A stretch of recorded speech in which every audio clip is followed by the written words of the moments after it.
Peters, Gypsy.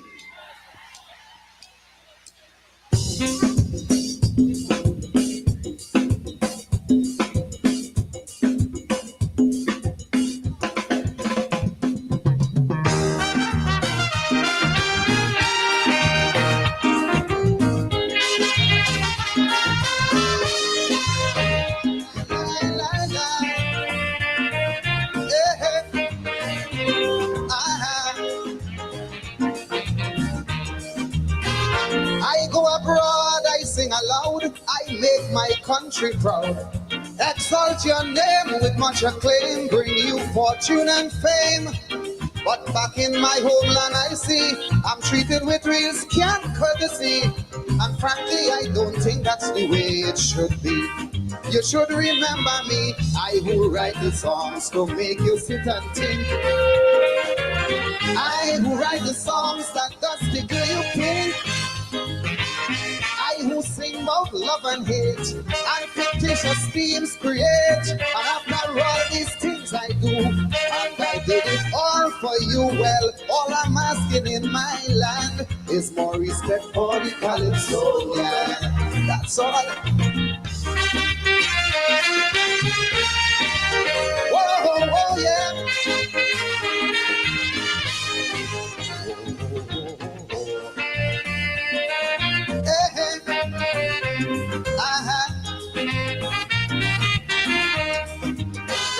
I hear you say I stay away for long, and that is true. And it's not to say that I don't like to be at home with you, but my face is not on my TV show, my songs is not on my radio.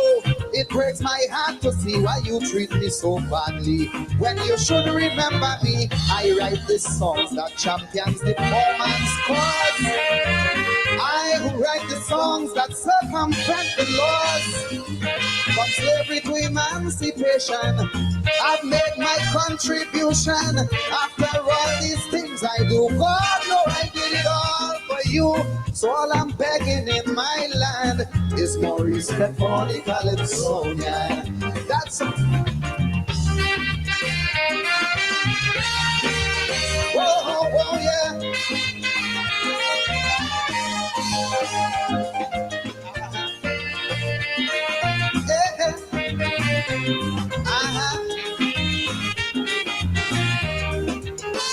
It's big parades and motorcades for queens who sell my land. And now this day I'm proud to say the same for this sportsman. But don't mind what the Calypsonian do, don't mind how well I represent you.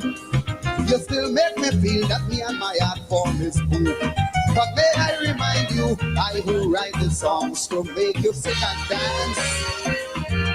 I who write the songs to make you jump, you jump, you jump, you jump and prance. From road march to social commentary, you have always depend on me. And after all these things I do, and I did it all for you. Well, all I'm begging in my land is more respect for the calypso. Yeah, that's all.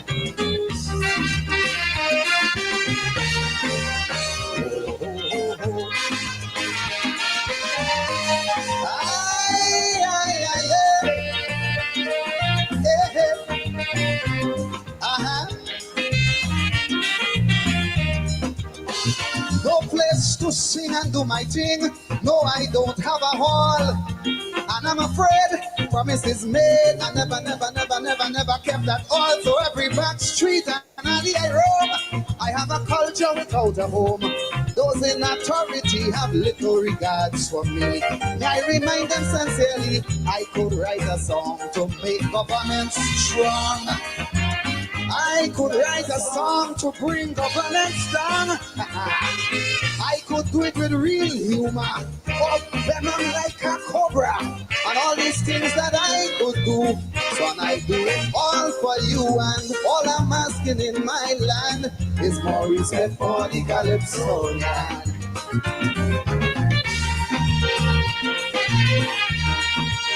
Hey, hey, hey. Hey, hey, hey, hey. Hey, hey.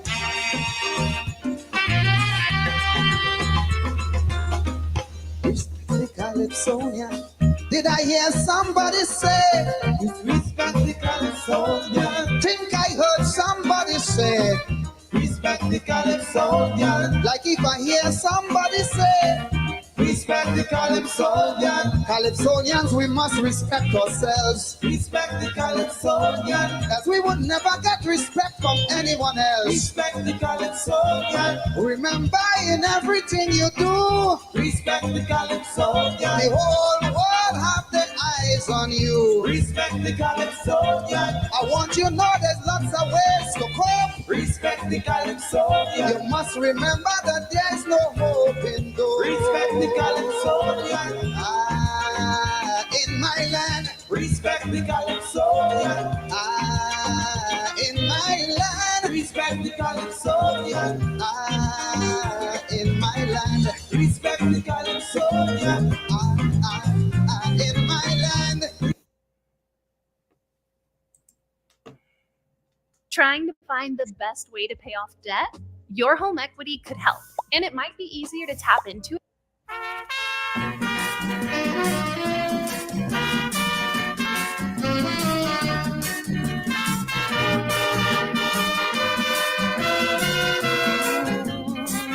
By driller.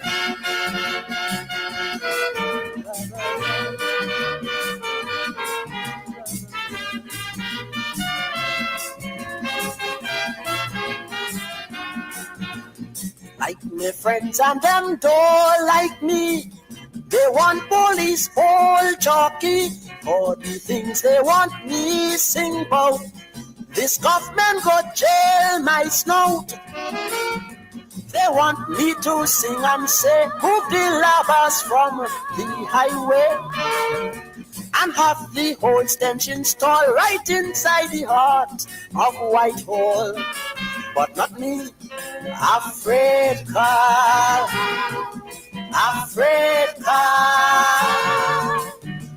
afraid he jail me like he jail Rex LaSalle.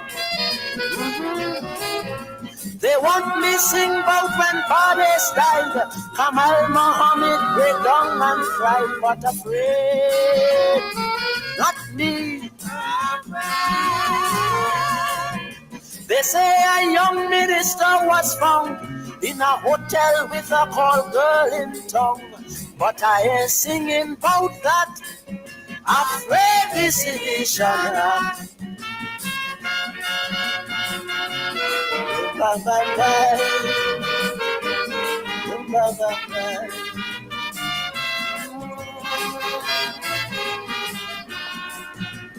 Like my friends, they may consider what happened to Weeks and Granger is when they jail my backside, that they go be satisfied.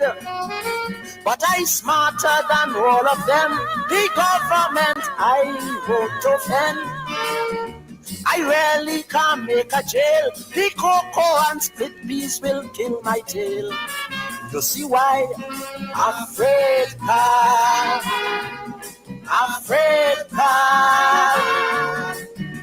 I'm talking about the new Baron of Maraval. They say PNM was nearly wrecked by the secretary and his rubber check. But afraid, I don't know. They say by Salvatore building, Carl tell George Beats how he mother make him. But I know nothing about that.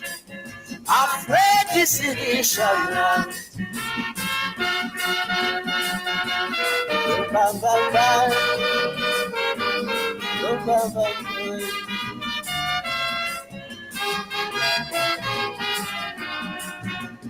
Like my friends, them don't understand why I really afraid that man. You see Bernard and Ernest Pierre.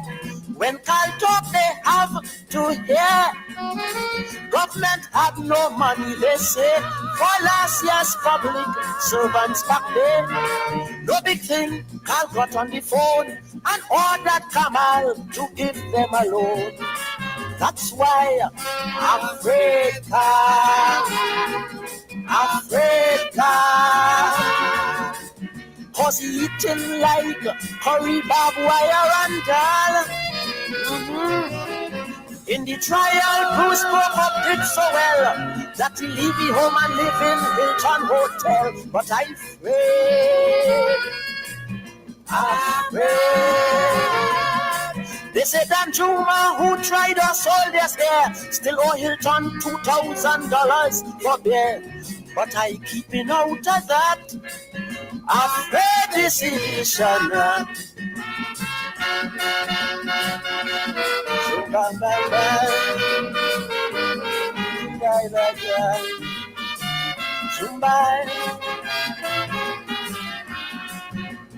Like my friends, them want to retreat, but pushing me in the heat. They say them big boys was small, now they're walking 10 feet tall. Two used to live just like rats, now all over Belmont they're building flats. Another used to sell coconut, now he buy out the whole Queen Street lot. Don't ask me, afraid God, afraid God. The Better Village dress designer from Marathon. They say Burroughs is an ex-crime fighter, but also a damn good weed pusher. But afraid.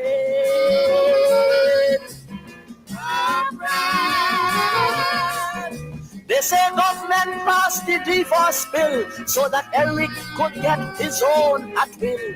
But I keeping out of that. Afraid decision.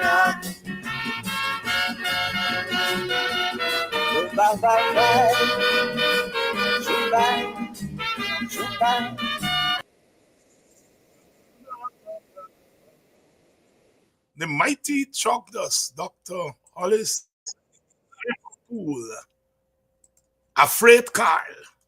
That was a classic back in the 1970s when Chucky came out with it. Afraid Carl, talking about the Attorney General of Trinidad at that time, Carl Hudson Phillips, who piloted the famous or infamous sedition bill in Trinidad after the 1970 revolution. And there was a Calypsonian singing Afraid Carl. If Chalky were in Guyana and he sing all them things, I ain't singing, but I hear that a minister was caught with a call girl into, but I'm not singing but that. Afraid Carl. I hear that Burroughs was an ace crime fighter, but a good weed pusher. Not me. I'm not singing but that. Burroughs was I think he was the crime chief first, and then eventually became the commissioner. He had something called the Flying Squad. Paul Slowe would know about them till he came into policing around that time. But them boys could sing about that in Trinidad and don't afraid that no police come in and knocking at their door for questioning. I hear they passed the divorce bill so Eric could get his own at will. Dr. Eric Williams, who was divorcing, and they passed a divorce bill to make it easy to get divorced in Trinidad. And here's the Calypsonian say, I hear they passed a divorce bill so that if Chuck Dust, he's still alive, Chuck Dust don't come to Guyana. Don't come to Guyana. And before that, we heard Gypsy, respect the Calypsonian. Respect the Calypsonian. Is I who sing for you to dance. Is I who sing to bring down governments. Gypsy, don't come to Guyana. You Calypsonians sing to bring down government? Don't come to Guyana. They're coming to arrest you. You know, this thing. Yes, Claude Berman said he knows about the Flying Squad. I'm sure. Joy Stevens, good evening. Go Chalky boy forever. Yes, Chalky was it. I remember Dr. Kimani he had known Chalky. They're all historians together, and Chalky would send an album every year. His new album he would send to Kimani. Kimani at that time was teaching in Buxton, and it said, Kimani, the thing come, so that we find somebody who had a radiogram to play Chalky things. Good evening to all of you, wherever you're joining us from, Claude. Good evening to you. Yes, the flying squad. Vibert White from the East Bank. Vibert, how is East Bank doing? The commotion on the road, they still got the confusion there. Vibert, of course, from Grove. Stephen Fortune, good evening to you. Good evening, all my brothers and sisters who are joining from Maryland, one of my homes. I consider that to be my American home. That's where my people are. Good evening to all of you who are joining us from Maryland, Washington, D.C. Floretta Hamilton, good evening to you. Thomas Robertson, joining us from Atlanta, the capital of the South, Black South, the Black South, Atlanta, joining us from there. I hung out with your family this past weekend, Thomas, and your brother gave me a question to ask Paul Slowe. So, your brother is an old military man, so he had a theory. He has a theory on the Forgenet. Ken Forgenet his skill has not been charged as we speak. And your brother who's an old military man, was giving me a thesis. I will ask Mr. Slowe.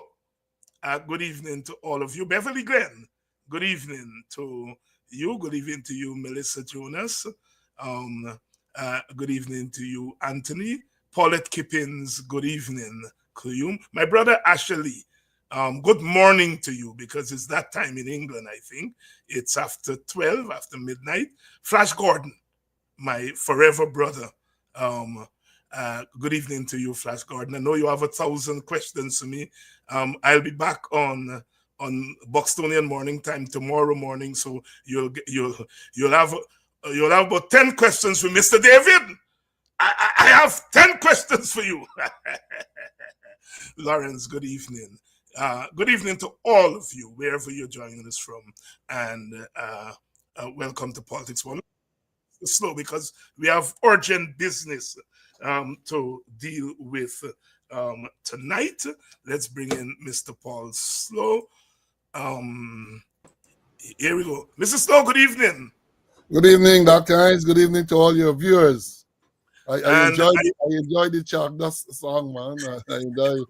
Afraid Carl, I remember those days, you know. And Gypsy. Yes. You know, Gypsy came to Ghana. I saw Gypsy in Ghana some years ago at a private function. There was a house opening in the Garage Park, and Gypsy came there and sang, and I saw him there and I interacted with him there many years ago. Yes, many years ago. Those are the icons, and of course, Chucky made reference there to Randolph Burroughs. Yeah, the commissioner, the Kojak, the ballet commissioner. Ah, yes. Yeah, Kojak. Yeah. The Flying Squad. Flying Squad, yeah, the infamous Flying Squad, yes. Yeah.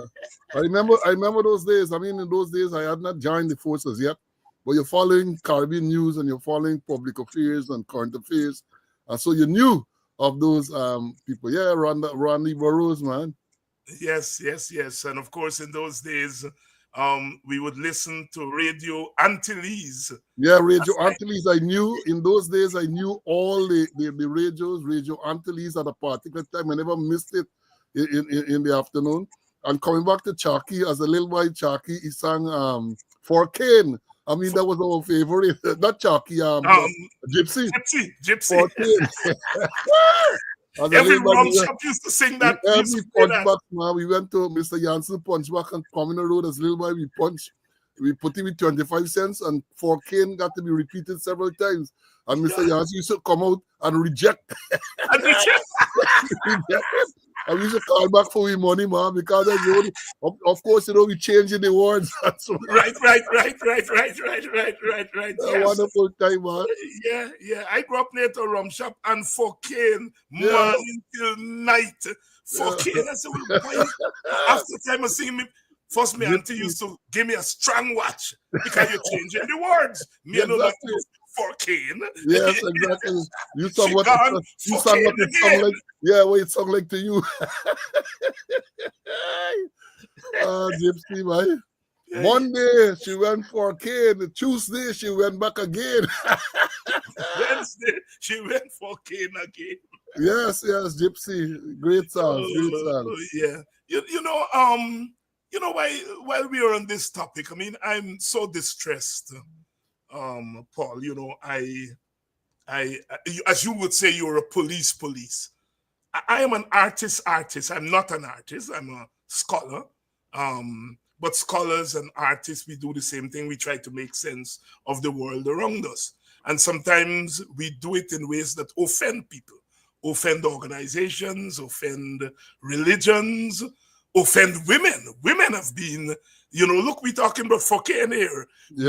Women have been at the butt of calypsonians and other singers and so on and so forth. And this thing about religion, back, remember Soca Baptist with Super Blue, yes, Origin, Sparrow, yeah. In recent times, David Rudder, High Mass, yeah.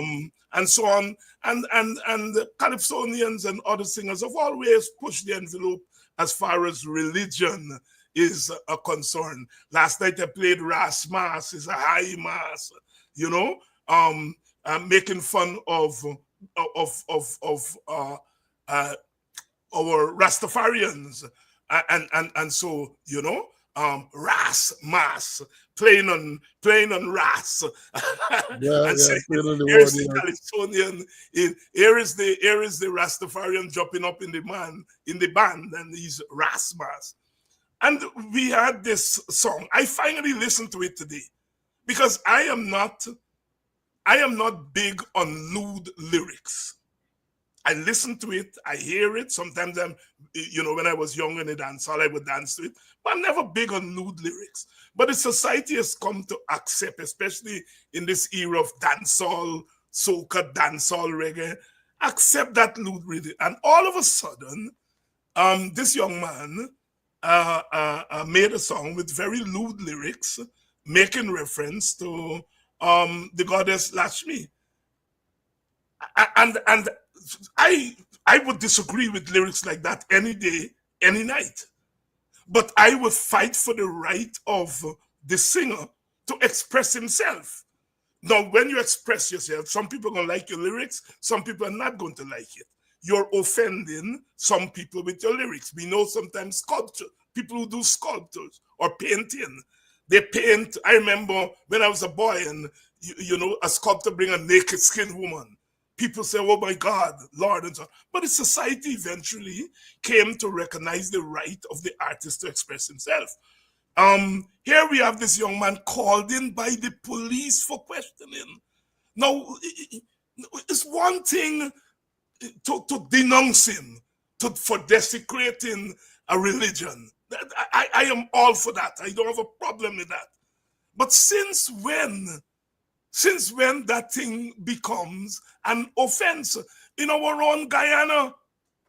I mean, Mighty Kineri sing Mr. Beckles. Yes. Should the police go in the grave and exhume and bring him and say that you are offending, an entire profession, because Dr. Beckles was a real person. Yeah. Right? The other Dr. Beckles for real. Should Dr. Beckles have sued the college? And we go on and on. So I am making a differentiation here between lewd lyrics, disrespectful lyrics, and the right of the artist as a policeman. Were you ever been called to go and arrest a reggae singer or a calypsonian for bad lyrics, disrespectful lyrics? Talk to me. No, that would have never happened in my days because, first of all, they were more tolerant. You mentioned some of the songs. I listened to that song just so because of all the controversy that surrounded it. I decided to listen to the lyrics, and again, it's offensive to some. I would never even listen to it again, you know. But I just wanted, I don't want it to go by ear. I wanted to listen to it. Yes, it's offensive. So what? When you're talking about cultural expression, go to Jamaica. You talk about those cultures. Right at Independence Park, opposite the Hilton Hotel, they have an Independence Park. There a statue.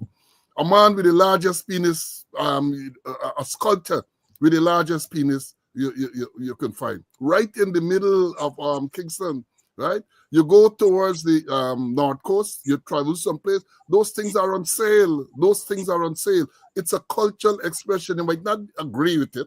So therefore, avoid it. And the question I want to ask the police and those who arrested him, what are you really investigating? What law? I know how things go in Guyana now. They're going to get the DPP or somebody to box the book and find something to say, well, they're charging him. Or they're going to get somebody to make some report to say, well, look, I was offended by this. And that is what you're going to, what I would call extremism. And Dr. Younge would remember, years ago, Salman Rushdie, Satanic Verses, Yes. right? When that author wrote that book, and the people put a fatwa on him, and he had to go into hiding because the clerics, Muslim clerics, put an all because he wrote something that they felt was blasphemous. Now, if that is the case, coming back to the Caribbean, there's a whole genre of lyrics, explicit lyrics in the minibuses and all this type of thing, and they're not doing anything about that. But this man, and again, I'm saying I'm not condoning that, right? Because I believe it's rather offensive, right? So don't listen to it. You might even go so far. Remember, Calypso was sung some years ago, and the minister at the time, who was Ben, who was at infrastructure, he walked into NCN and he ordered them not to play the song. He virtually banned it, right? And many songs like that. Only the other day, I think year for the last, that schoolgirl, that little girl sang a song, Yes. right? And Yes. they disqualified her because of fine. Well, it is not fine, but to arrest this guy, Skello, I think is his name, based on it's extreme. It is extreme. What are you going to charge him for? What offense has he committed? And that is the problem you have. And that is what I've been saying over and over. You have policemen now in senior positions who really and truly don't operate in a professional manner. And let me say this without any fear of contradiction. The police would not have listened to that and decide that we're going to arrest him. Somebody would have called him, somebody in authority would have called him and say, hey, this thing, go and hold him on and question it. That is what is happening. That is what is happening. And the same people will tell you about democracy. The same people will tell you about constitutional rights to freedom and all this everything. Again, let me say that I am not in favor of what was sung. But as I said, I listened to it once so I can hear what is the offensive lyrics you're talking about. And I guess it can offend people, but you're talking about cultural expression. And let me say this to you, know that in the era of stink and dirty and all these things that they are promoting officially, how can they be surprised when something like that come out? They are promoting all that stink and dirty. And some of the artists they bring, they brought people tell you promoting us other violence and so on. Openly, they sponsor them and bring them. And they cannot see that this is perhaps a spin-off of that. Yes. And you know, I mean, the thing is, when you start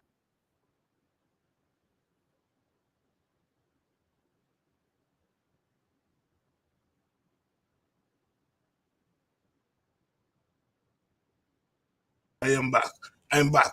Where does it end?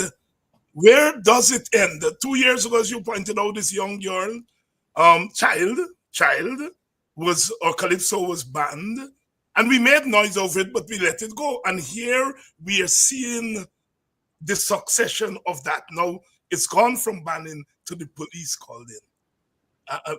We don't know where it's going to go. But I am not going to denounce Skello publicly. I'm not going to do it because I don't want my denunciation to be used as a justification for pulling in for questioning and perhaps charging, you know? So I am making a separation between lewd lyrics, and as you said, lewd lyrics have come to be accepted. Yep. I am sometimes amazed at the kind of lyrics I would hear coming out of the minibus, or sometimes you go to a party and you hear, and the little children, they're repeating it and so on. And the society has come to accept it. And all of a sudden, 40 pandits on the West Coast at a demonstration on Sunday, and Monday this guy get pulled in. My God. Mr. Slowe, I was hanging out with some friends of mine this weekend, and an old soldier raised with me the question of Ken Fudgeny, the fact that he has not been, his killer has not been arrested. Nobody has been arrested for his killing. And people think that that is a more straightforward case than the other guy who was charged for the other young man's killing. And this military man was suggesting to me that when you're out and the police shoots into a crowd, the police cannot shoot without an order from the senior commander on the scene. And he's suggesting that that is the quandary that they're in, that if a policeman shoots, the responsibility is really the senior officer on the ground who's the one who has to give the order to shoot. Is he onto something? Talk to me. Yeah, he's onto it there, because I have done public order training. I used to teach public order in the police force for many, many years. I said on speaking out that there's no one in uniform or out of uniform in Ghana with more public order experience than I have. None of them, right? Not only the theory, but and getting into the street in October 5 to deal with crowds. So I understand what should take place in a public order scenario. And this military, or this former military man, is correct. And I've been emphasizing that. If it comes, there's what we call minimum force in dealing with public order. Minimum force, where you build up. You turn out because the crowd might be unruly, even pelting bottles and lighting fire on street and so on, right? You warn, you got a bull on, you want people to disperse. You fail to disperse, you might then go to, we have what we used to call the baton section. You might go and see if you can arrest a few persons. And then the training was, you try to arrest the people who seem to be the ones who are leading this thing. Then from that, again, is minimum force. You might then want to use tear smoke, because the aim is never to kill or to seriously injure persons, it's to disperse those who are there. Tear smoke is a little controversial because it doesn't discriminate. So you throw the tear smoke, it goes to wherever the breeze carries it. So a lot of innocent people in their homes and so on are likely to be affected. So you're always cautious about using that. If you're going to shoot, whether it's pellets, whether it's rubber bullet, whether it's gun, the Criminal Law Offences Act, Chapter 801, Section 306 to 309, which speaks about riots and similar offenses, dictates that in most circumstances you have to read the riot proclamation if the people are rioting. A proclamation is read. And as I say, I used to teach this subject many, many years ago. And so even now, without even reference to any book, I can read the riot proclamation, right? You read the riot proclamation. It says, His Excellency the President charges and commands all forces assembled immediately to disperse themselves and peaceably to depart to your habitation or lawful place of business upon the pain of being guilty of an offense on conviction for which you may sentence to imprisonment. Then it says by command of the president. You read the riot proclamation. Then the law says that if a person, if the proclamation is read, or when the proclamation is read, you have 15 minutes to disperse. 15 minutes. Now that is another step. Now the final step, what we call shooting. Before you go into that, another warning is given. There's a banner you're supposed to go there that on the banner mark big disposal fire. Well, we know that that is daytime because if you put it in the night, you're not likely to see. But I'm saying this to say, you don't just go out and shooting just like that. And if it comes to shooting, the man who is in charge of that set of people out there, the police out there, will identify one man, one policeman who is armed with whatever he's armed with, and direct him to fire one round. One round. So it's not indiscriminate. You decide to go and shoot bow, bow, bow, bow, bow. As I saw what took place there on April the 20th, totally against all the protocols. I know they're going to jump out. Let them come out and try to justify that, because I've said I have the experience, I have the knowledge, I have the training. I even did public order training in the UK when I went to police staff college back in 1994, sometime then. We did simulations one at Onslow. I think that is the name of the. So I understand what they say, what you saw there, and it's totally against all the. You do not shoot. I saw a video which I showed and speaking out. Two policemen during the night at the 28th with pistol in the hand, running down the road and shooting at people. And from a tactical position, I was so worried because one was ahead of the other, and I'm thinking, suppose the one in front comes across into the line of fire of the second one, that he's going to be shot. And then if that were to happen, then you're going to hear is the protesters who may have shot him. The thing was chaotic. And you know, it is sad because I've said it clearly shows a lack of training. In the same video that I referenced there, here's somebody at some stage called, come back, madness. So that soldier, military man, is correct. You don't fire indiscriminately at any crowd. You do not. That is not the training. But guess now, all those things have gone through the window. I know that is why too, that in the days when we had to go out and deal with crowds and so on, nobody was killed or seriously injured, you know. And I had to tell a journalist once, right? Because I was the bad man. They used to always, every night on the news, that Paul Slowe do this and Paul Slowe do that. I called in a senior journalist to my office. I was the second in command at Brigham, and I put him to sit down. And I told him, I said, let me tell you something. When the police or the riot unit go out there, they go out all the time with live bullets, pellets, live ammunition, right? And I said the fact that no one has been seriously injured or killed is not an accident. It is not an accident, but we are trained not to injure or kill people. But apparently now, there is no training. There is no training now, just people go out there. The evidence is there that the people, based on what we saw there on the 28th and followed there, no training, absolutely no training. And this is not only training at the junior level, but there seems to be no training at the senior level too. So there's no control of those people out there, which is a very dangerous thing. Look what happened in the hospital compound. Police turned up and just opened fire. So even the colleague policemen who were there in the hospital compound had to be running for their lives. They messaged me to complain, we are here. And just so these people turn up and they're shooting while in a hospital compound without any warning to tell people to come out of the compound or anything like that. And we have gotten to a stage where it is very, very, very worrying. Oh, you know, the politicians, the government people are going to come out and try to justify that. Because I understand, a few days ago, the Prime Minister, Mark Phillips, was on a program there. And the man came out in full support of the way the police handled the matter of the situation on the 28th. A former chief of staff, Mark Phillips, came out and was saying that.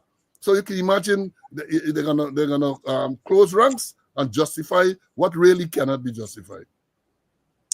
Mr. Paul Slowe here tonight, of course, giving us expert insight, because you know this thing has dimensions. There, the political dimensions, you know, the social dimension, but there's a dimension of the national security and policing, and they all are interrelated. But if you don't get one right, you are unlikely to get the story right. Paul, so why no charge in the case of Ken Fudgeny? We have a charge with Ronaldo. The alleged shooter has been charged, but nothing with the Ken Fortuné case? What's going on there? Well, the issue with that, I think the Fortuné matter, not Fortuné, sorry, the other matter, Peters, Ronaldo Peters, but a very straightforward matter. Very, very straightforward investigation, as we said, cut and dry.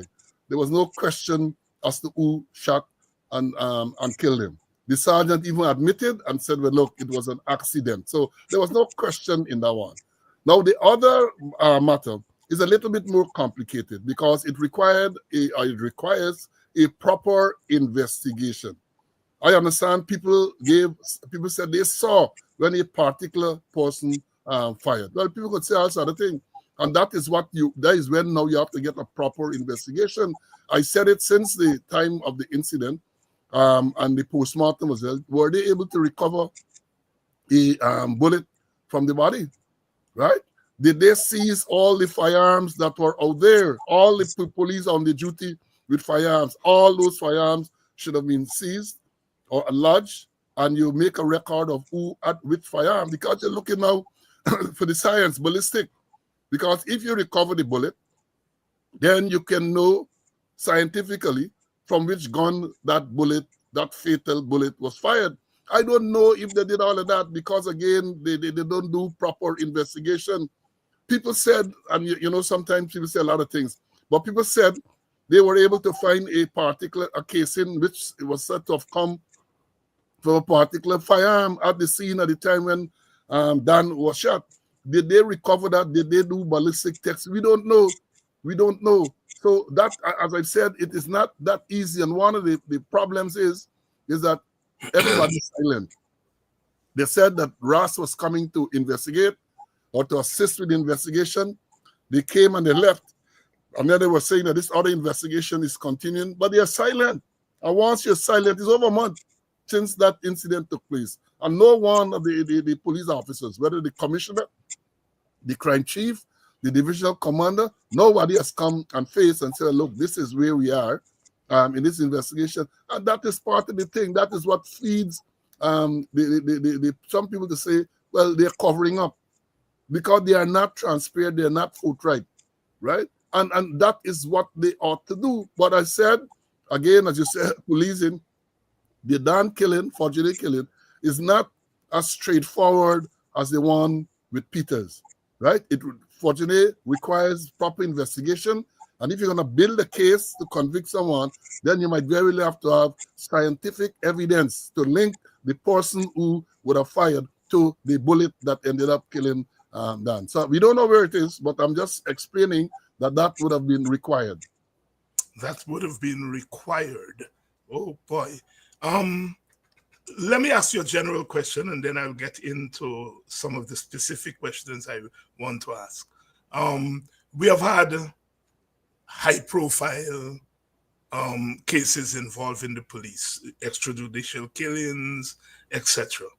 The case of young Adriana Younge does not necessarily have to do directly with the police, because nobody is accusing the police of shooting the child or killing the child. So in that sense, the police is not directly involved. But the police is all over this story.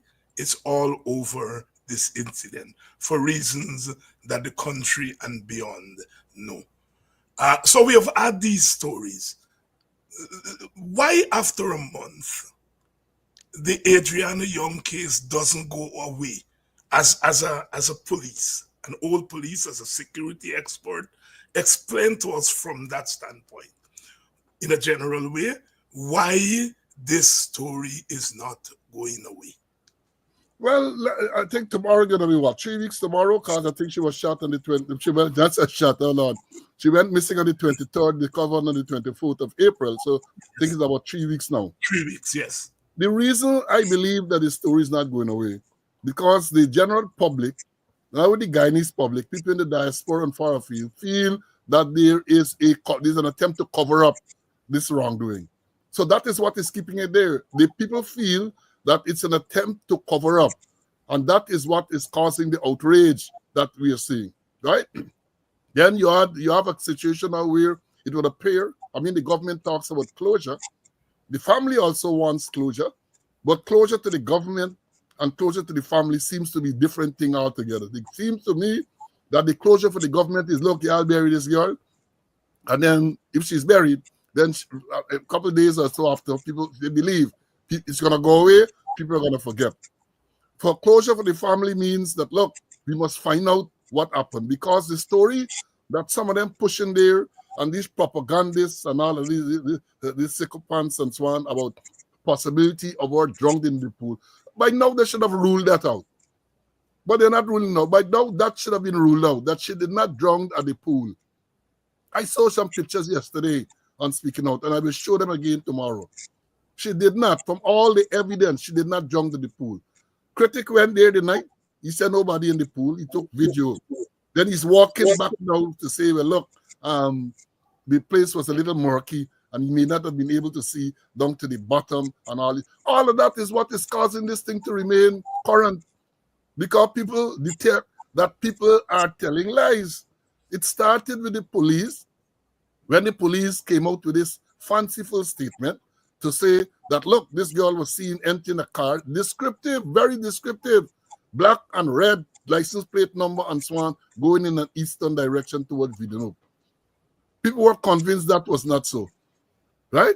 Then the police came the next morning to say, look, she had a bus park somewhere. All of that is what is causing people to maintain that, look, this seems to have been foul play, and therefore it is not going to go away until you have a proper investigation conducted by reputable people. And I said that because here, the government, I think last night, this ex-RCMP person came, and they believe that when they say he's here to assist in the investigation. Let me tell you this now. The way how they're going about this, even when that report is submitted at some stage, it's not going to be accepted. It is not going to be accepted, right? Yesterday, we heard the U.S. ambassador basically saying all they have to do is make a request. All they have to do is the FBI is to make a request. And then the president say that they have no intention of why? If you really want closure in this matter, if you really want to get to the bottom of the matter, you said earlier that you're going to leave no stone unturned, no resources will be spared. Well, do that. Let the people come with backing from some proper institution. Because the one man come, let's say the one man decide that you should do polygraph. You should polygraph some people like detective tests. How are you going to go about that? Does he have the necessary resources to do that? You got to do forensic, ballistics, and so on. Who's going to do this forensic? Who's going to do this ballistic? So this thing is not going to go away, even though they're hoping for it to go. It's not going to go away until such time that people are satisfied. And you're not going to satisfy everybody. Let me understand that. But the majority of people are satisfied that a proper investigation is done by a credible institution. That is what is going to bring closure to this matter. A credible institution. Paul, something that I find unusual about this case. Normally, when these things happened in recent times, the president, members of the government would go to the family, and then we see the family gradually, sometimes very quickly, come out and say, we accept the government thing, and they said they're going to investigate. Let us not have trouble. Let's call for peace, etc. We saw a day or two of that from the family.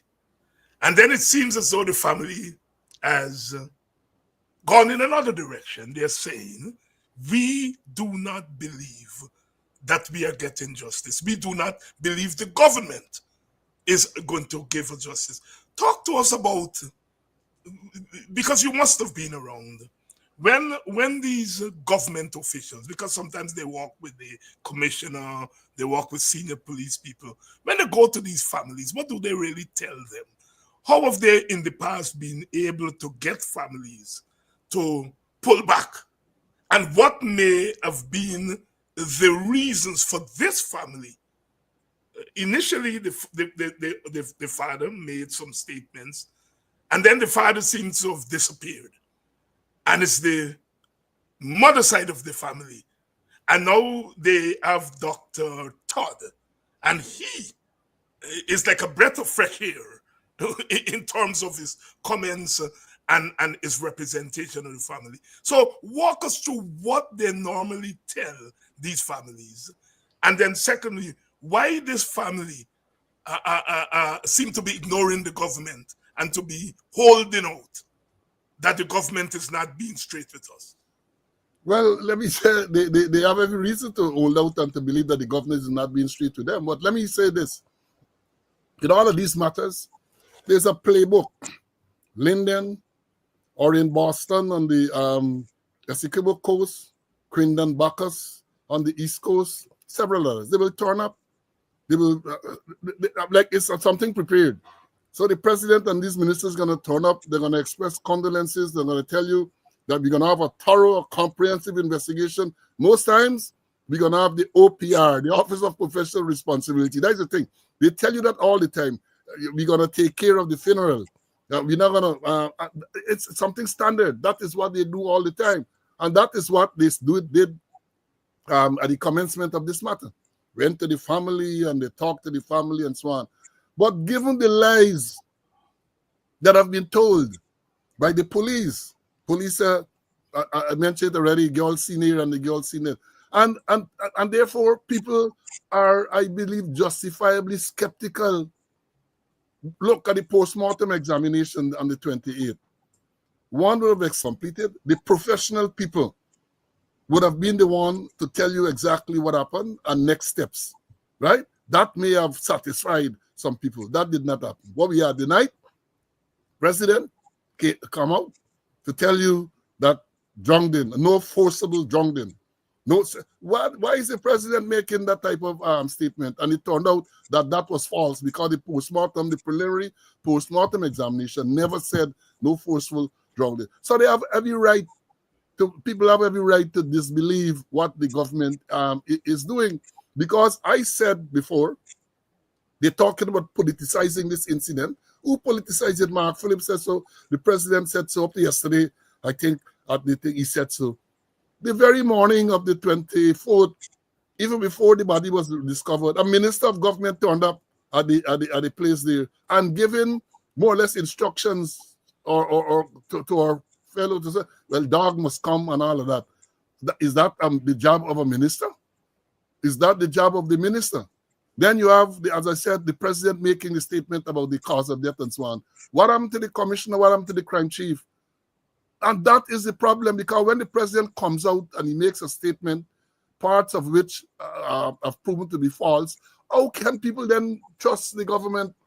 People are not going to trust the government because people are saying, and the postmortem, the preliminary postmortem report, which came out, never said anything. That's always the report about no forceful drowning. Never said that. But the president said so the night. He said he was briefed by someone. Some police briefed him to say that that is what took place. And those are some of the things that have led to people distrusting the government, people distrusting the police. This incident, Linden incident, is over a month ago. This incident with Adriana Younge is about 3 weeks now. The commissioner of police has not said a single word. And for the crime chief to have spoken was yesterday the broccoli at the sidelines at the opening of the conference at the Arthur Chung Center.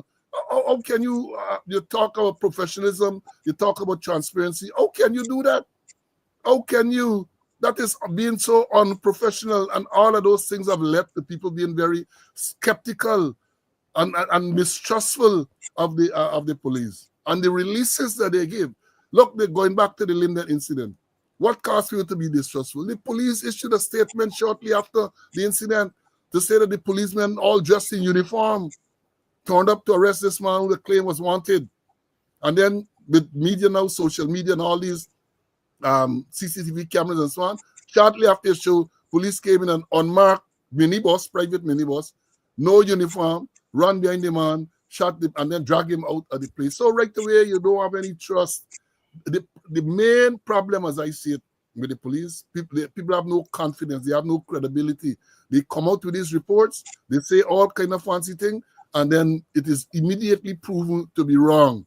And therefore the distrust is there. The distrust is there. But coming back to this matter with young Adriana Younge, you're not going to get closure until such time that people are satisfied that some proper investigation is done by a competent and credible agency, not individual, agency, right? So let me understand that. Mr. Paul Slowe here tonight.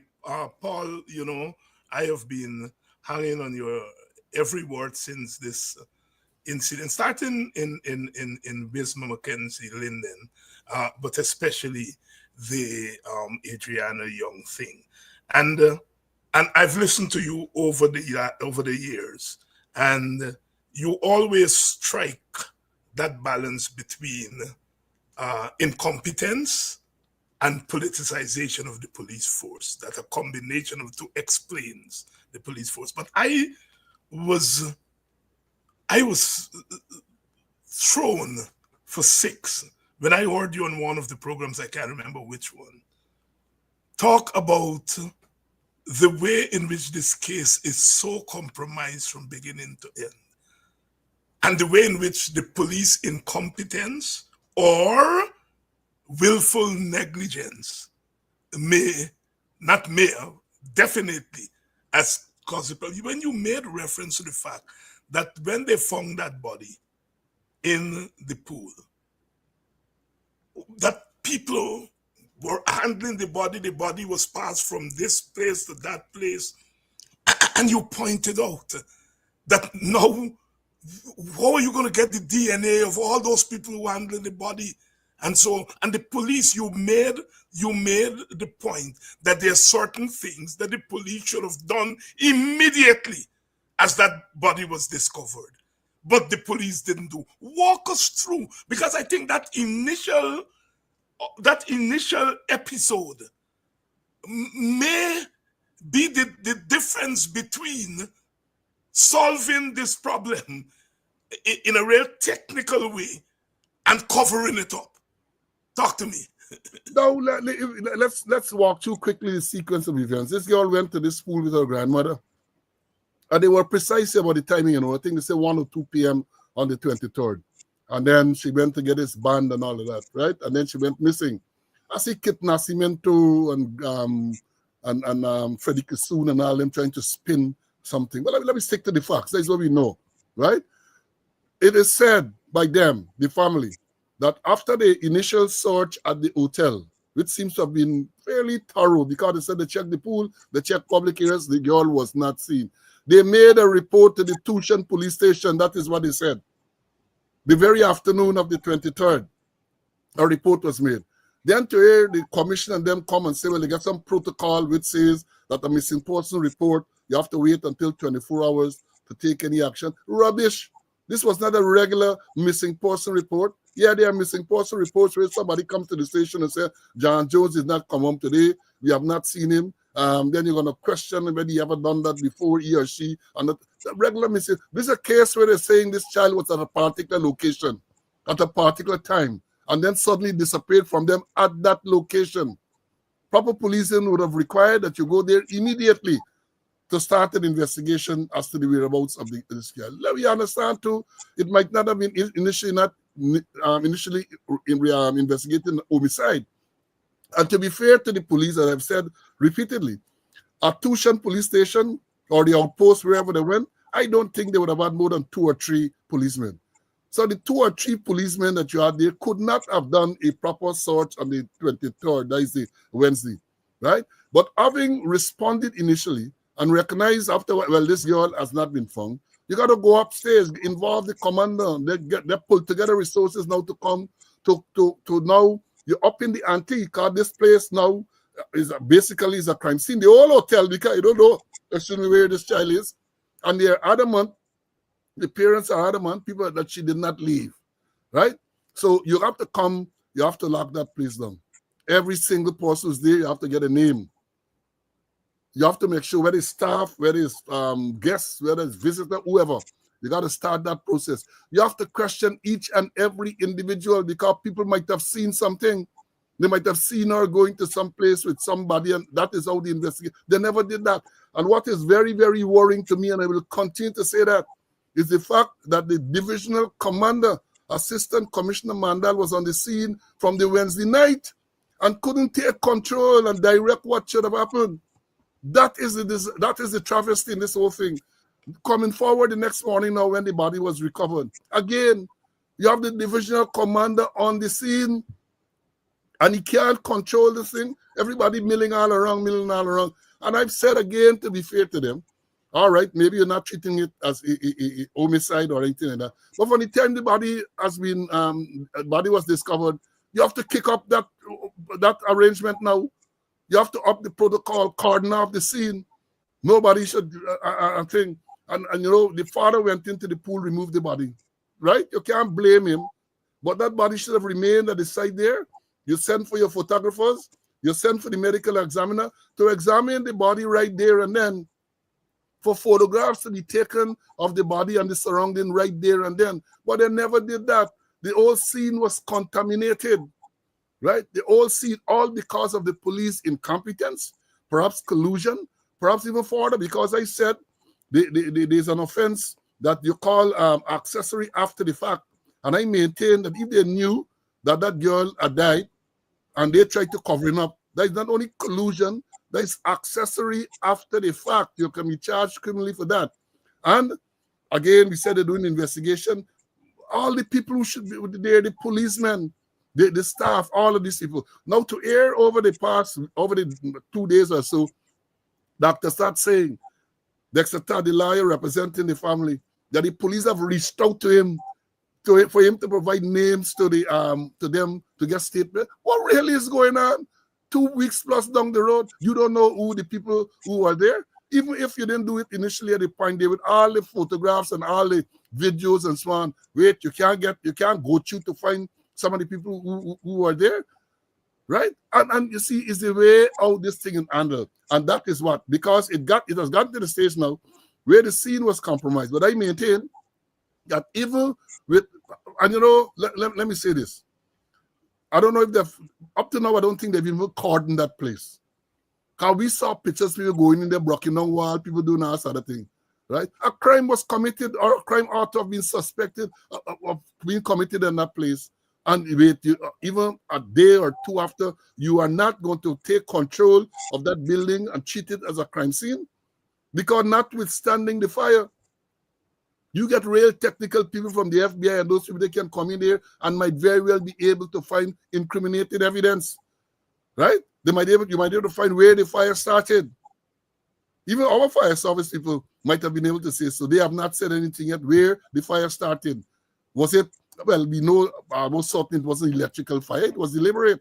But those are some of the things that are causing people to be even more skeptical and worry that is a cover-up. Nobody wants to, well, not nobody, the government and the police don't really want to get to the real bottom of this thing. It's a cover-up. And the reason, the question you have to ask, why is this their cover-up? You know, Neda, they came to say, and you know, every time the police issue a release, they bring more controversies to this issue. Because when reluctantly or belatedly they issue the release, they say samples, they say we are taking commission sample water from the pool was taken to be examined. Fluids from the body, they're going to do a toxicology test and so on. And the shocking news to me is that they said samples from the body and the owner were taken for DNA examination. And I asked the question, well, why DNA examination? Why DNA examination? Because if you're saying, as they said, the child drowned and you want to give the impression that she drowned in the pool, then why do you want, that's what they say, not me. That is what, and I know you can't want DNA from the victim for identification. That is not an issue. We know who the body is. So you can't want DNA for identifiers. I believe any DNA in these circumstances that you might have found some biological evidence, and you want to then to see if the thing matches the proprietor. And they're not saying anything. And to say that would not mean that you're compromising the investigation. You came out and you said that you have taken samples for DNA examination somewhere in Mount Sinai in New York or something. That, to me, has taken it to another level. Because the only way, as I said, Then they come to say no sexual assault and all this type of thing. I mean intact. I get proper training, and therefore I had to ask the question. I mean intact suggests that there was no vaginal sex. But what happened to anal sex? What happened to oral sex? What happened to the victim being used as a sex object? There's so many questions, but because of these incompetent people, they're not coming to give any proper, plausible explanation, and therefore the rumor mills and all of those things will continue to grind. Paul Slowe tonight, my goodness me. Even for somebody like myself who read 20 books, there was no sexual thing. The hymen was intact. I left it at that. You see the difference between a police and a layman? You all see the difference between a police and a layman? I'm a layman. You said the hymen is intact. I said, well, all right, no sex party. But you heard the police? You heard, and not just the police, because you can be a police and you can't go as deep as that. Clearly, as Paul Slowe would say, he's a policeman, but he's a student. He's a student of law enforcement. He's a student of law enforcement. That's what we are hearing here tonight. And this is why these programs are important, because they go far beneath the surface and make us mere mortals understand why we're mere mortals and that we are not the experts. One of the things that has really angered me about this whole incident, everybody's an expert. Everybody's an expert in pathology. Everybody's an expert in pool, including the president and ministers. Everybody's an expert. We are not experts. That is why I've stayed with the politics of this thing and don't get into the technical thing, because every time I listen to Paul Slowe, I'm feeling stupid. I mean, every time I'm feeling stupid. How did I not think about that? Paul, we're 3 weeks into this thing. The question people are asking, there seem to be three actors: the family, the police, and the government. And I think somewhere in the mix there, the truth is going to emerge. Let's leave the family out for now. Maybe I am not being correct in doing that. What is it? I have been tossing this thing around in my head. Why is the police and the political government holding one head on this matter? The reason I said leave the family out, because the family is holding another head, and the police and the political government are holding one head. What? Help me. Well, let me say this, Doc. I am convinced that the police and the government, right, they know much more than they are letting out. And there are perhaps some uncomfortable truths and facts about this whole matter. They don't want people to know. That is the whole thing. For example, on the morning, even the night and so on, telephone, people calling, the commander calling. There might very well be evidence that people called and instructed or try to sway the police to go in a particular direction.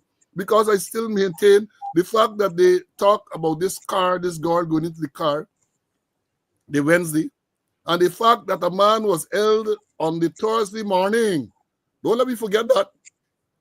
The man with a car that fits the description was held Thursday morning at the Harbour Bridge. And they said then that they wanted him because initially, according to what he's saying, he struck some child and drove away. And then later on, they said, no, he did not strike this child. It's a case where abduction, they held him there for abduction. And I said to that fella, and I will say it again, that he should pray. Thank Hassan, he's a Muslim.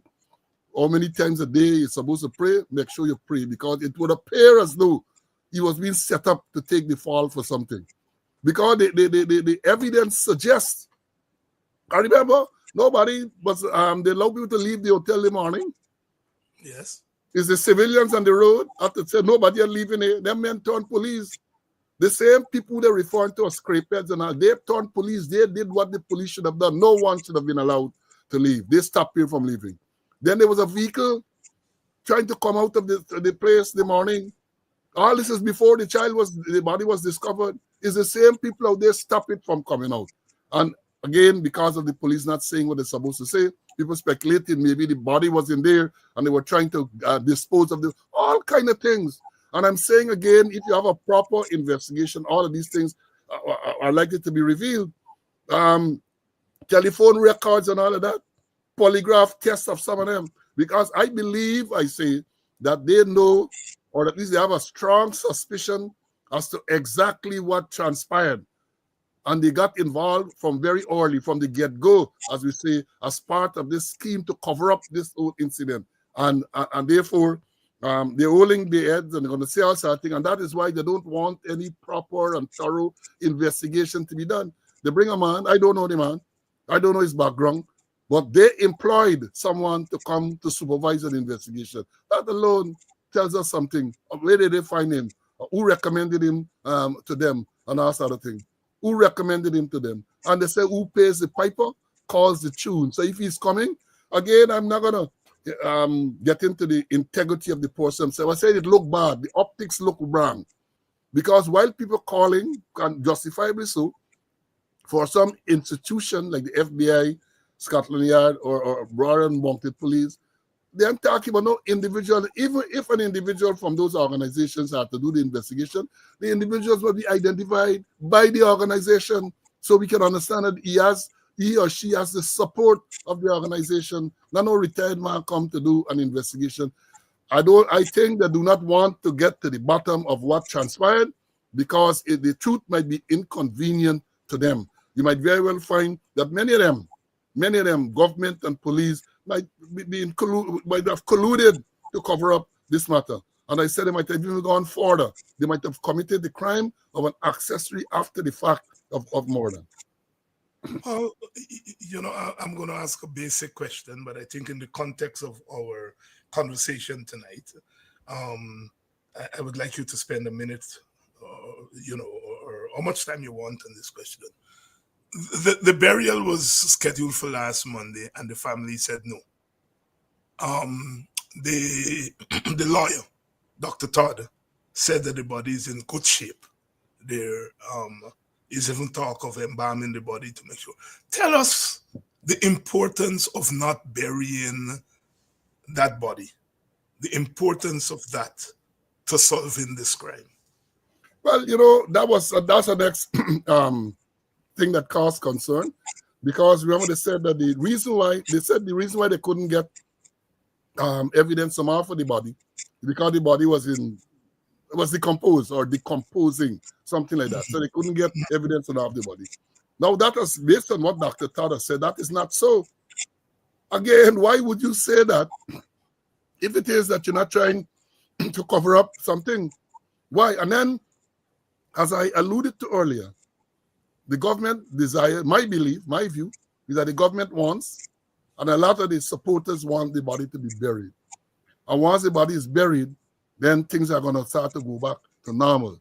Because, you bury a body, and you can exhume if you want. But I don't think it's the same thing, because once you bury the body and the body starts to decay, then if you're going to exhume certain things you wouldn't be able to find, you're not going to be able to find certain evidence. So I agree, let them keep the body, how long ever they have to keep it. Let them keep the body so that the proper examination is done. And remember, you're doing the proper examination, it's not only internal and the organs and all of that, but even the external portion of the body to be properly examined.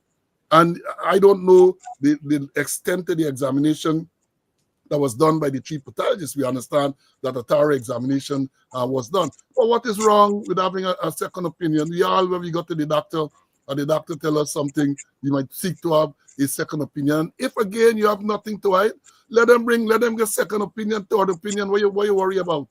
What are you worried about if you have nothing to hide, right? But I think the main thing about this burial, main thing to me, is that once you bury, it started the old story then start to fade away. Big funeral service and so on, and everybody come and eulogize and so on, and then couple months down the road, if so long, then it's business as usual. And that is what they are hoping for. That is what they want, especially in this year when you get politics and all this, and they want this to go away as quickly as possible. Because, you know, don't forget, you're the politician, I am not. This thing has cut across all lines. The grieving and the outrage cut across religious, cut across racial, and all these lines. It's not only in Guyana, people abroad. I have seen vigils all over. In the U.S., several places in the U.S., in the islands, in the Caribbean, and that is what they do not want. They want this thing to go away. They want it to go away as quickly as possible so they can continue to talk politics, talk about election and so on. But this to them is a distraction. To them, this is a distraction that they do not want. And therefore, I'm complimenting the people who are keeping this matter, keep it alive, keep the matter alive, because this girl death should mean something. It should mean something. This girl that should mean something, Mr. Paul Slowe, here tonight. Whenever Paul comes onto these programs, you know that you are going to get expert analysis. Expert, not speculation, expert analysis. And that is why I'm always glad to have him answer questions that we mere mortals are not able to answer. Anything. Paul, I can't let you go without reference to the events after 2 Monday nights ago, when there were demonstrations and people were blocking the roads and doing all that. In the wake of that, we saw over 100 young men, all arrested, all before the courts, and I suppose the vast majority of them are remanded to prison. Now, the vice president said at his press conference last week that some of the guys may have been wrongfully, these are not his words, but that's what he suggested, may have been wrongfully arrested. First, since when stealing and looting are akin to terrorism? That's one. Second, the police could not have done any big investigation before arresting these guys. Isn't that a violation of their human rights? And where do we stop? For the second time tonight, I'm asking you that question. Where do we stop with this terrorism thing? If we start that stealing becomes terrorism, you know, looting a store becomes terrorism, where do we stop? No, let me honest, son. And I've said before, it is nearsighted. First of all, there was no terrorism there. And the Attorney General had come and tried to justify the charge in terrorism and all of that. No act of terrorism. They are laws to cater, and we're not condoning. I'm not condoning people who are going to loot and people who are going to rob people. I'm not condoning. I have a law enforcement background, 37 years. I don't condone crime, right? But people are protesting that even the lighting of fire on the road is not something unusual when you have a demonstration. They talk about damaging public infrastructure, all that. Yeah, it is wrong. But then there are charges to cater for that, not terrorism. But you know what has happened in recent times? They are charging with terrorism it's not directed against the persons who are charged. It's just to the general population to get them scared, to try to intimidate people. If you come out to protest, we're going to charge you for terrorism. As I said, no proper investigation. So much so, I did not hear the vice president because I get a meter that's go off when I hear a lot of crap. So I don't listen to him. Yeah? And I get excerpts and all this type of thing. But for him to have said that, what investigation could they have done between Monday night when this thing happened and Wednesday? We understand people who are just passing were take out the photograph, taking the go photograph. It is said, I don't know who it is again, because they are not coming out to debunk these things, that the driver of the girl's father, somebody passed and snapped a picture of him. Next thing you know, wanted bulletin issued for him. Wanted bulletin. And I want to remind them, and you see, they don't learn. Not so long ago, I think it was last year, they had some cane harvesters, that's what they call them now. They don't call them cane cutter. I don't know why. I used to cut cane, so I got nothing against cane cutters. They were arrested on Region 6 and charged. They were behaving bad on the road. I think the Black Road last and charged. And every single one of them got off. You know why? Because the police couldn't say what the individuals did. They couldn't say that. And that is why I say again, from a policing perspective, that is why we insist when we do the training that you read the riot proclamation. Because the riot proclamation, the law says that once the riot proclamation is read, you have 15 minutes to disperse. So if you're in that area, 15 minutes after the proclamation is read and you're doing nothing, you commit an offense. You can be then arrested and charged for being in a proclaimed area 15 minutes after the proclamation was read. But then we know proclamation run while old people arrest people and all that. And those people are remanded. Those people are remanded on a terrorist charge. And I say it in the excited because all over the world, I suspect with this social media and all this, people hear all these terrorists in Guyana. Somebody Google out here, 100 people charged with terrorism. Who wants to come to a country with all them terrorists? Who wants to come to? But the aim of that is to make sure that people are intimidated, and therefore people say, "Bye, don't go." They're going to charge you with terrorism, and they themselves are saying it. They themselves say, "You come out, we're going to charge you with terrorism." Let's see where that will go. And you know, I think about it too. People are charged, and I guess because of the nature of the charge, it's a remand. Because of the nature of the charge, remand. And all that is part of the plan, because they know if they charge you with some other thing, you're likely to get bail. So they charge you with terrorism, right? And no magistrate in the current thing will be all magistrates for the matter are going to be reluctant to put someone on bail who is charged with terrorism. But you know, even that, if we check the bail act, because that charge, as far as I'm aware, and we're doing the research, and I'm going to talk about it tomorrow and speaking out, bail carries bail is not a non-bailable offense where you can't get bail, like murder and treason and all this stuff. You could get bail, even if it's substantial bail, you can get bail. But it is all part of a plan to intimidate and to make sure that you don't come out. If you come out, we're going to charge you with terrorism. We're going to remand you to prison. Look at the girl, the nurse assistant. Yes. Same thing, inciting terrorism and remanded to prison. Inciting the public with a private conversation. Again, I did the research. I'm going to talk about it tomorrow and speaking out. A private conversation, they're claiming, can incite public people in the public to commit act of terrorism. We are in a sad place, Doc. We are in a real sad place. And I think our voices have to come out, and people got to come out and speak out against it. I have said with the North and others, we got to internationalize these things. You know, they're talking about politicizing the thing, but we got to let the human rights body and all these people know what is going on, the facts. Because when somebody picks up the paper abroad and they see terrorism, they're going to believe it's somebody bombed someplace, bombed down someplace. But we have to let them know the facts. We have to let them know the facts. This is what the people are alleged to have done. This is what they are alleged to have done. And again, I say, when you follow this up here now, because a matter like this, if the police charge so quickly, within 48 hours and so on, then the next time the people come up, the police ought to be able to proceed with the charge. There you go. They ought to be able to proceed, but they're going to come up, they're not ready to serve statements and all kind of things. If you are going to move with such alacrity to charge these people with terrorism, one would have expected that you would have done your investigation and you would have gotten evidence to support a charge of terrorism. So therefore, on the next court date, you ought to be able to say, we are ready to proceed. Trust me, the crystal ball that I would look and tell me, that ain't going to happen. When they come up the next day, they're going to come up with something, they're ready to file statements, and those people, I suspect some of them might get bail by then, but they're going to be languishing in the prison.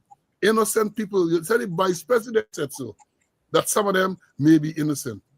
And you know the thing, sir, before one guilty person is convicted, it's better a dozen of them walk free. You have to do a proper investigation, which clearly they could not have done in this time. Because look, the girl missing on the 23rd of April, Up to now, 3 weeks after, we have no proper investigation they're doing. But people are accused of committing acts on the 28th, and 2 days after, they are charged. What more evidence you want to show that these people are just acting in an unprofessional manner and perhaps on the instructions of politicians?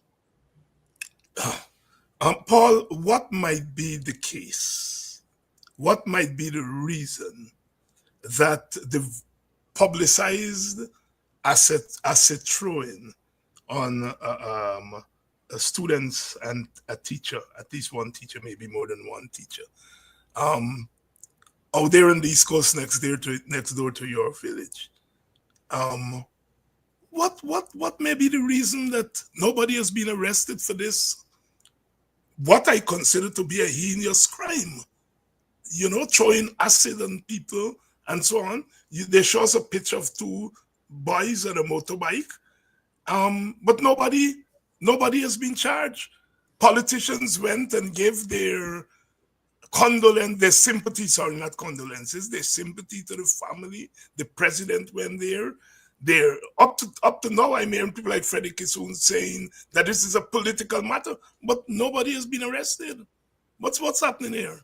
Well, when this thing occurred the day, I mean, all of us, based on what we said, well, not all of us, because some of us are not humans. Most right-thinking people, right, were outraged that 2 children would have been injured in that way.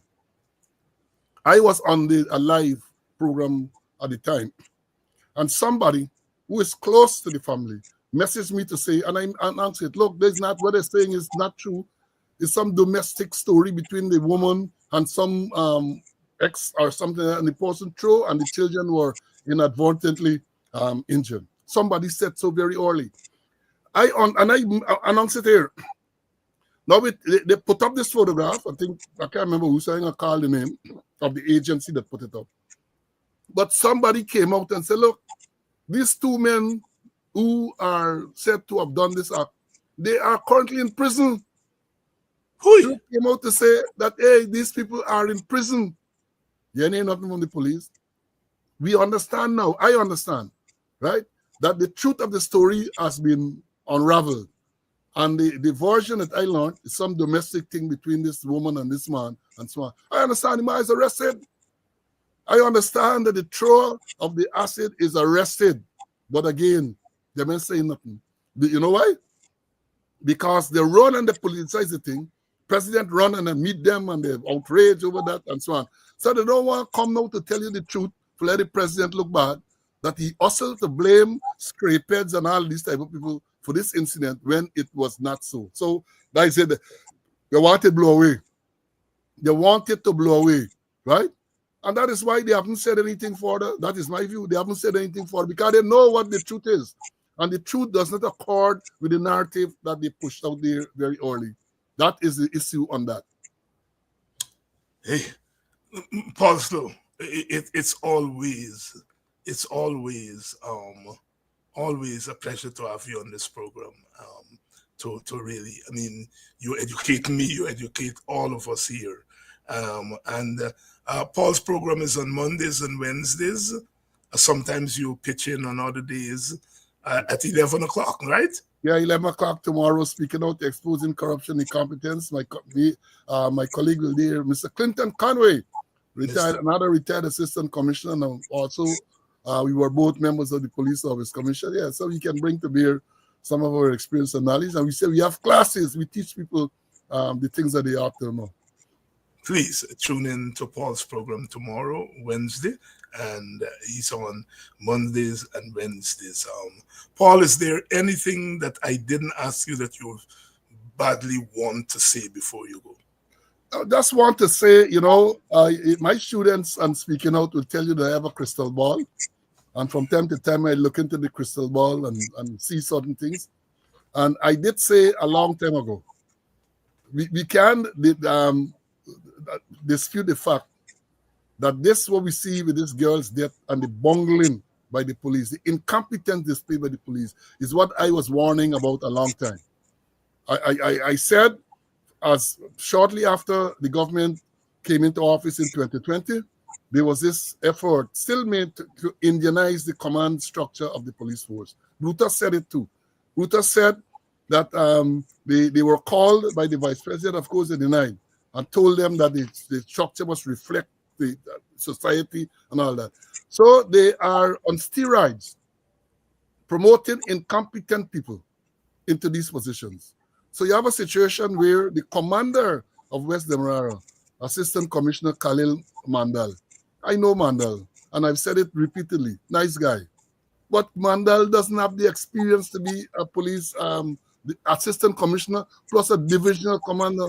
And he is not alone. What I want to tell people, you might be worried, but he's not alone. There are several others. And if incidents were to occur in other areas where these people are, you might get display of similar incompetence because they don't know. And again, I don't blame them fully because it's a system. They are put into this position. They are not trained and they can't train themselves. They're not made to go to exposed to courses. A lot of them go to UG. They got a degree at UG and so on, but UG don't teach policing. Don't. And therefore, you need to have internal courses and external courses abroad so that these people can be properly trained. But when you put a man without any experience, he never run a station, he never run a police subdivision, and then all of a sudden he's a divisional commander. That is why you find when the commander turned up on the scene on the 23rd of April, when this child was reported missing, he didn't know what to do. It's confusion. It's the blind leading the blind. He didn't know what to do. And if he would have then sought to get direction from some people ahead of him, I've seen it there, they too had no. They too had no. So it's the blind leading the blind. And that is what I want to say. Paul Slowe, thank you very much, my brother. Mr. Paul Slowe here tonight, really giving us more than a mouthful, several mouthfuls. We are going to continue to stay on this matter. It is important that we stay on this matter because they want us to let it go away, but we must not let it go away. It is important that we keep this matter on the front burner. I'll see you all tomorrow night. I'm likely to have Apostle London on tomorrow night, and we'll continue our conversation.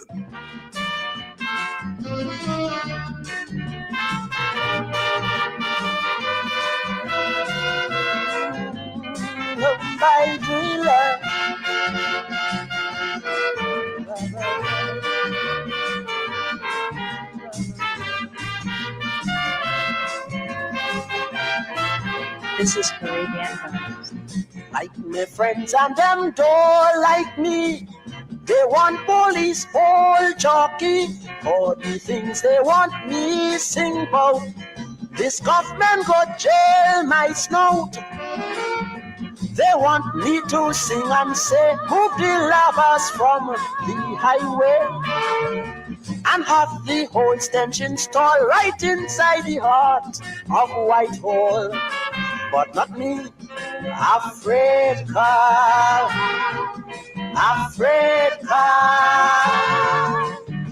afraid he jail me like he jail Rex Lassalle. They want me sing about when fathers died, Kamal Muhammad break down and cried, but afraid, not me. They say a young minister was found in a hotel with a call girl in tongue, but I ain't singing about that. Afraid decision.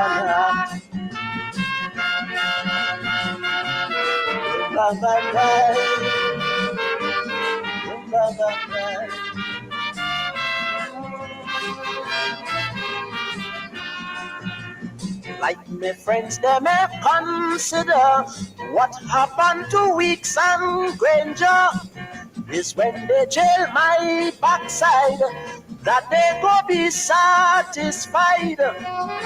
But I smarter than all of them. The government I vote to offend. I rarely can make a jail. The cocoa and split peas will kill my tail. You see why? Afraid car, afraid car. I'm talking about the new Baron of Maraval. They say P&M was nearly wrecked by the secretary and his rubber check. But I'm afraid, I don't know. They say by Salvatore building, Carl tell George Meeks how he mother make him. But I know nothing about that. Afraid decision.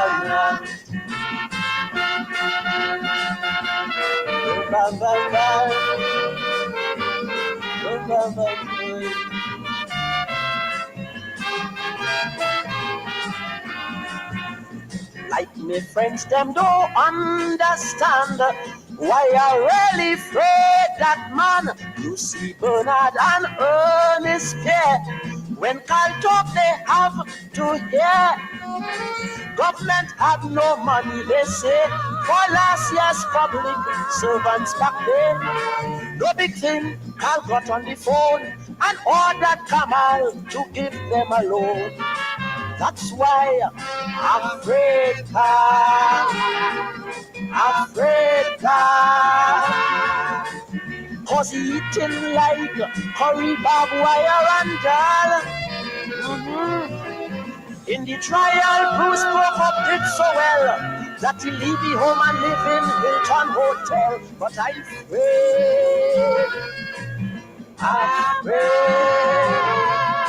They say Dan Juma, who tried us all this year, still owe Hilton $2,000 for beer. But I keeping out of that. Afraid decision.